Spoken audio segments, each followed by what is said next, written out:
എന്നൊക്കെ ഇന്നലെ കഴിച്ചെന്ന് പറഞ്ഞാലും ഇന്ന് നമ്മൾ ഓടുന്നത് ദോശ കഴിക്കാനായിട്ട്. ഇന്നലെ എന്നൊക്കെയാ കഴിച്ചേ? ഡക്ക് റോസ്റ്റ്, അപ്പം, അല്ല ഡക്ക് സ്റ്റൂ, അപ്പം, ഗോട്ട് റോസ്റ്റ്, പിന്നെ കഴിച്ച ചിക്കൻ ഫ്രൈ, ഗ്രിൽഡ്, ഇതെല്ലാം കഴിച്ചെങ്കിലും ഇന്ന് ഓടുവാ എങ്ങോട്ട്? ദോശ കഴിക്കാൻ. അപ്പൊ അവിടെ ചെന്നിട്ട് കാണാം. മലയാളിയുടെ അവസ്ഥയായത്, എല്ലാ മലയാളിയുടെ അവസ്ഥ. നമ്മുടെ അവസ്ഥ ഇതാ. എന്തായാലും എല്ലാവരുടെയും എന്താന്ന് അറിയത്തില്ല, പക്ഷെ എന്നാലും.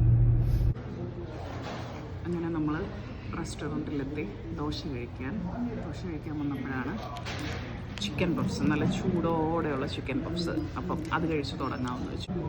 ഭയങ്കര സന്തോഷമാണല്ലോ. ഭയങ്കര സന്തോഷമാണ്. ഇന്നലത്തെ ആ നോൺ വെജ് എല്ലാം മാറ്റി വെച്ച് അതിൻ്റെ ഓർമ്മകളെല്ലാം എടുത്തു കളഞ്ഞിട്ട് ഇന്നിപ്പോൾ നമ്മൾ വന്നിരിക്കുന്നത് ഗീ റോസ്റ്റ് കഴിക്കാൻ. ഗീ റോസ്റ്റിന്റെ സന്തോഷമാണ്. അപ്പം ഞാനും ഒരു ഗീ റോസ്റ്റ് ഓർഡർ ചെയ്ത് രണ്ടുപേർക്കൂടെ.